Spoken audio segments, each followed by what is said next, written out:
মরণ যখন কারোর সামনে আসবে তাকে 1 সেকেন্ড সময় দেবে না। তার বাস্তব 2টা ঘটনা বলে আমি শেষ করছি, আপনারা থাকবেন ততক্ষণ।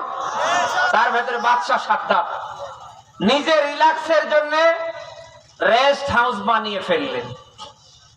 উদ্বোধন হবে, সারা দেশ বাদশার রেস্ট হাউস উদ্বোধনে চোখ রাখছে।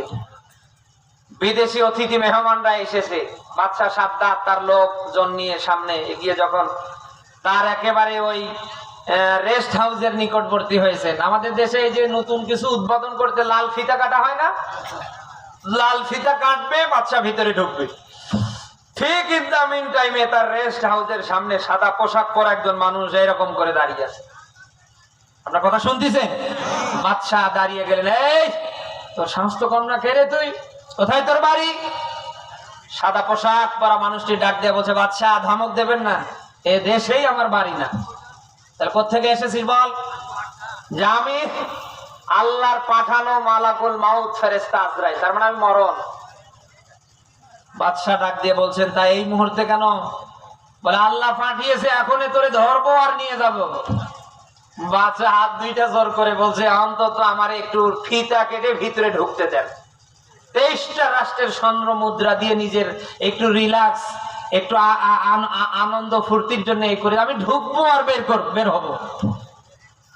আজরাইল মনে হয় তারে সময় দিয়েছে যে নাম, ঠান্ডা মাথায় ফিতা কাট, এরপরে ভিতরে ঢোক, চেয়ারে বস, তারপরে আয়। নাকি গুগলে লিখে সার্চ দিবেন বাদশা সাদ্দাতের ইতিহাস, ওর মরণের করুণ কাহিনী। আজরাইল হাত দিতে দেরি, শয়তান ঘোড়ার পিঠ থেকে মরে।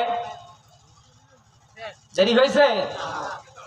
2 নাম্বার আর একটা ঘটনা বলছি, নাম ফেরাউন। নাম কি? আজীবন মুসা আলাইহিস সালামকে জ্বালিয়েছে।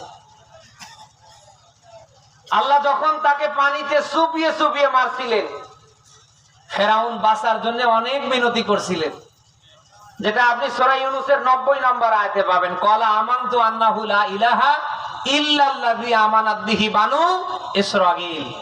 সে কথা বলছিল, আল্লাহ আমি তোমার উপর ঈমান আনলাম, যেমন বানি ইসরাঈলরা ঈমান এনেছিল, আমি মুসলমানদের ভেতরে একজন।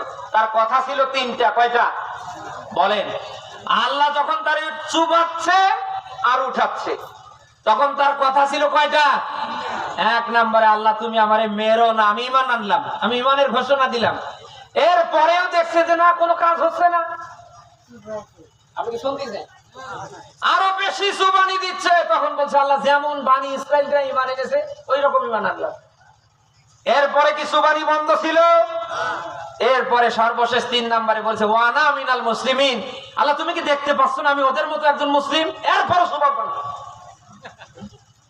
এই মরণ তোরে ছেড়ে দিয়েছে না? হ্যাঁ, মরণ আসতে হয়তো বাকি আছে। ও ছাতা কখন কোন সময় আপনার ওই বাড়ির চৌকাট দেখে যাবে, আপনি টেরি পাবেন না।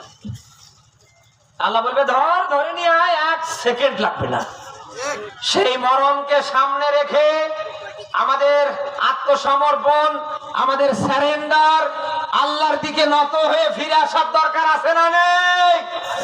আমাদের আমাদের আমাদের আমার আমার আমার বলে কিচ্ছু নেই, সব কার? বলেন তো সব কার?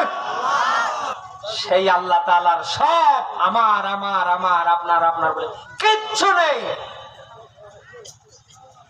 আমরা যেন সেই আজরাইল আসার আগে আমরা যেন 100% আল্লাহর কাছে সারেন্ডার করতে পারি, আল্লাহর বিধান নিজে মানতে পারি, মানানোর পক্ষে আমরা হাত রাখতে পারি। আমরা কি পারবো না?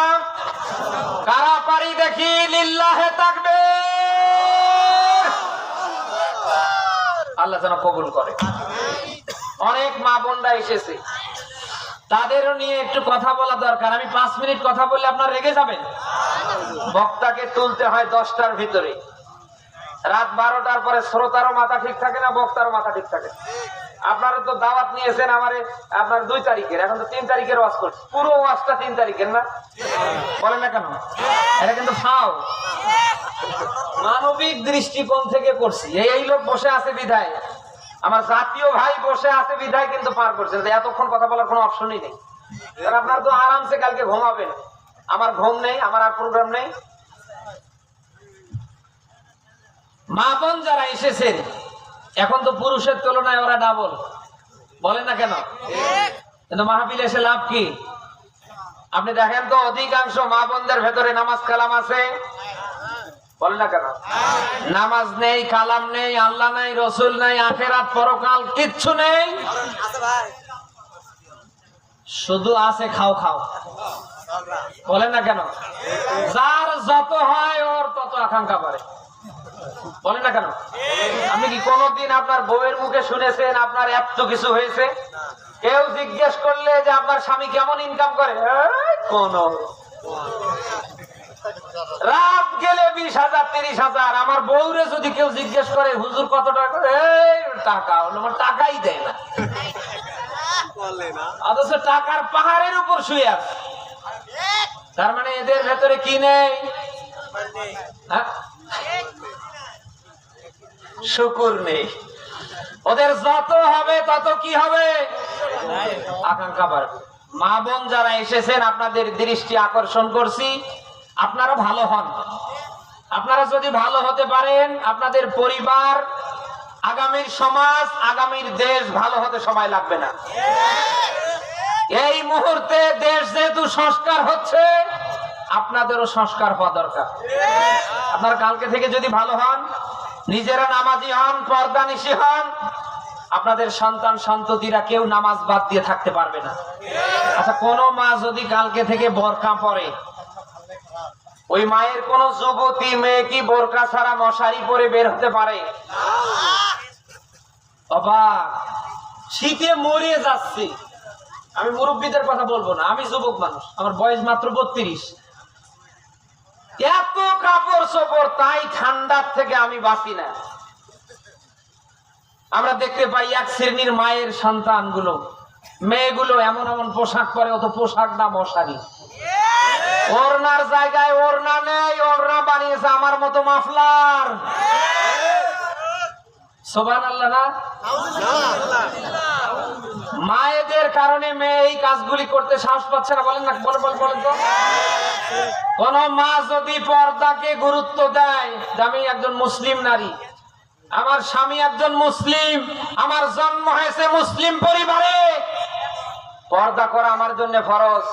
আমি নিজে পর্দা করব। আমার যুবতী মেয়ে ঘর থেকে বের হবে, স্কুলে যাবে, কলেজে যাবে, প্রাইভেটে, ইউনিভার্সিটিতে, দাওয়াত বাড়িতে, সব জায়গায় যাবে প্যাকেট হয়ে। আপনি বলেন এই বগুড়ার গাবতলির অলিতে গলিতে কোন মায়ের সন্তান কি ওই পরিমণির মতো মশারি পরে বেরোতে পারে? এখানে যুবক যারা বিয়ে যারা করেননি তাদের বলছি, সাদা চামড়া দেখে পাগল হইন না। জাতের মেয়ে কালাই ভালো, আর নদীর পানি কি গলাই ভালো। যারে টার্গেট নিয়েছেন দেখবেন ওর মাটা কয় নাম্বার, বল না কেন? আপনি ওরে চয়েসের আগে ওর মারে চয়েস করেন, দেখেন ওর মাটা কয় নাম্বার। কারণ মা যদি ভালো হয় মেয়ে ভালো হবেই। মা যদি ওই নষ্টা মমতাজ মার্কা মহিলার মতো হয়, ওর পেট থেকে যেটা বের হয়েছে ওটা ওই কোয়ালিটি নেই। কারণ আমরা জানি ফ্যাক্টরি ভালো হলে মাল ভালো হয়, গাছ ভালো হলে ফল ভালো দেয়। মা যদি ভালো না হয়, ও সাদা চামড়া দেখে লাভ কি? আর এই সাদা চামড়ার দিকে তাকিয়ে যারা একবার লাভ দিয়েছে, আপনি তাকান, আজ অনেকে রাতের বেলা ঘুমাতে পারছে না, মোবাইলে আমাদের মেসেজ করে হুজুর আর পারছি না। আপনি পারবেন কি করে? বিয়ে করার সময় তো আপনি দেখেছেন সাদা চামড়া, আপনি তোর মারে দেখেননি। ফতোয়া এখন উল্টান। বিয়ের আগে যুবকরা আগে দেখবেন, এখানে বাবা যারা আছেন আগে দেখবেন মেয়ের মাকে, মেয়ের মার ব্যাকগ্রাউন্ড কি, মেয়ের মা দিনদারি কিনা, মেয়ের মার ভেতরে নামাজ কালাম আছে কিনা, পর্দা পশিতায় থাকে কিনা, নাহলে একেবারে পুরো মাঠে মারা যাবে। মা বোন যারা এসেছেন আপনাদের দৃষ্টি আকর্ষণ করছে, আপনারা ভালো হন। এগুলি লজ্জাজনক কথা। আপনার চোখের সামনে আপনার যুবতী মেয়ে পোশাক পরে হাফ প্যান্ট, কেমন লাগে বলেন? যুবকরা আপনার বাড়ির আশেপাশে, আপনার এলাকার অনেক যুবকরা এখন বিয়েই করেনি, তার সামনে যদি এই পোশাক পরে এই 18 বছর 20 বছরের মেয়েটা বেরো, কেমন লাগে বলেন তো? যারা যে জিনিস খায়নি, যারা যে জিনিস দেখেনি,